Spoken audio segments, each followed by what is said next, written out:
Hello WhatsApp people, welcome back to Podi's kitchen. So previous వీడియోలో మనం first breakfast recipe అయిన ఇడ్లీ చూసాము 4 డిఫరెంట్ టైప్స్లో. మరి ఆ ఇడ్లీతో ఈవినింగ్ స్నాక్స్ కూడా ఎలా చేసుకోవాలి, లేదంటే మార్నింగ్ బ్రేక్ఫాస్ట్కి కూడా తినచ్చు. 4 డిఫరెంట్ టైప్స్ ఆఫ్ రెసిపీస్ చూస్తున్నాం. అది ఒకటి వచ్చేసి ఇడ్లీ పులిహోర, ఇంకోటి దహి ఇడ్లీ, ఇంకోటి పొడి ఫ్రై ఇడ్లీ అండ్ తవా ఇడ్లీ. మరి అవి ఎలా చేయాలో చూసేద్దాం. సో ఫస్ట్ మనం ఇడ్లీ పులిహోర రెడీ చేసుకుందాం. దానికి తాలింపు వేసుకోవాలి. సో ఆయిల్ వేసుకొని నేను కొన్ని చిల్లీ ఫ్లేక్స్ వేసుకున్నాను. మీరు కావాలంటే ఎండుమిరపకాయలు కూడా వేసుకోవచ్చు. నెక్స్ట్ యాజ్ యూజువల్ మనం ఆవాలు, జీలకర్ర, కొన్ని మెంతులు వేసుకునే వాళ్ళు. సో అది వేసుకొని తర్వాత వేరుశనగ పప్పులు అండ్ శనగపప్పు వేసుకొని కొంచెం ఇంగువ వేసుకొని అవి కూడా వేగిన తర్వాత పచ్చిమిరపకాయలు వేసుకొని వేయించుకుందాం. నెక్స్ట్ దాంట్లోకి కొంచెం పసుపు వేసుకొని అది కలుపుకున్న తర్వాత ఏంటి క్యారెట్, కొత్తిమీర అది ఆప్షనల్ మాత్రమే, అవి కూడా వేసుకొని కలుపుకుందాం. నెక్స్ట్ మన ఇడ్లీని ఇలా రవ్వగా మ్యాష్ చేసుకొని మన తాలింపులోకి వేసుకుందాం. సో ఇది బాగా వేగిన తర్వాత కొంచెం వేడెక్కిన తర్వాత సాల్ట్ వేసుకుందాం టేస్ట్కి సరిపోయేంత. ఒక 5 to 10 minutes అది వేడేంత వరకు ఉంచుకొని స్టవ్ ఆఫ్ చేసుకొని మనకు కావాల్సిన పులుపుని బట్టి మనం నిమ్మకాయ రసం కానీ చింతపండు రసం కానీ పిండుకొని కలబెట్టుకుంటే అంతే, మన ఇడ్లీ పులిహోర రెడీ. నెక్స్ట్ రెసిపీ వచ్చేసి ఏంటి అంటే మనం దహి ఇడ్లీ చూద్దాం. సో దహి ఇడ్లీకి కావాల్సింది ఏంటంటే ఒక 1/2 గ్లాస్ పెరుగు వేసుకొని దాంట్లో సాల్ట్ వేసుకొని బాగా గడ్డలు ఏవైతున్నాయో అవన్నీ లేకుండా మంచిగా కలిపేసుకోవాలన్నమాట. ఫోక్ యూస్ చేస్తే త్వరగా కలిసిపోయిద్ది.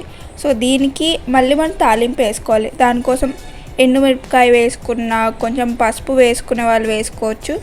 నెక్స్ట్ ఆవాలు, జీలకర్ర. ఈసారి ఓన్లీ మనము ఏంటి అంటే పచ్చి శనగపప్పు వేసుకుందాం, వేరుశనగపప్పులు వేసుకోము దీంట్లో. సో శనగపప్పు కూడా వేసుకొని వేయించుకొని దాంట్లో క్యారెట్ వేసుకునే వాళ్ళు క్యారెట్ వేసుకోవచ్చు, ఆనియన్స్ వేసుకోవచ్చు. నెక్స్ట్ పచ్చిమిరపకాయ కూడా వేసుకోవచ్చు. ఇంగువ వేసుకుందాం. ఇంగువ అనేది తాలింపుకి మస్ట్ అనమాట, టేస్ట్ బాగా పెంచుతుంది. నెక్స్ట్ చెప్పాను కదా క్యారెట్ వేసుకున్నాం. సో ఇలా పచ్చిమిరపకాయ కూడా వేసుకొని వేయించుకున్న తర్వాత మనం కలిపెట్టుకున్న పెరుగులో మనం ఇడ్లీ వేసుకున్నాం. ఇడ్లీని కూడా నీట్గా పెరుగు మొత్తం కవర్ అయ్యేటట్టుగా పెరుగుతో కవర్ చేసుకొని దానిపైన తాలింపు వేసుకుంటే మన దహి ఇడ్లీ కూడా రెడీ. ఆవడలాగానే దహి ఇడ్లీ సూపర్ టేస్ట్ వస్తుంది, తప్పకుండా ట్రై చేయండి ఇది. నెక్స్ట్ వచ్చేసి మనం పొడి ఫ్రైడ్ ఇడ్లీ చూద్దాం. సో దానికోసం కొంచెం ఆయిల్ ఎక్కువ వేసుకోవాలి. సో ఆయిల్ వేసుకున్న తర్వాత మళ్ళీ తాలింపుకి మనం ఆవాలు, జీలకర్ర వేసుకుంటాం, కొంచెం పసుపు వేసుకుంటాం, ఇంగువ వేసుకుంటాం. కాకపోతే దీంట్లో మనం పచ్చిమిరపకాయలు వేసుకోమన్నమాట.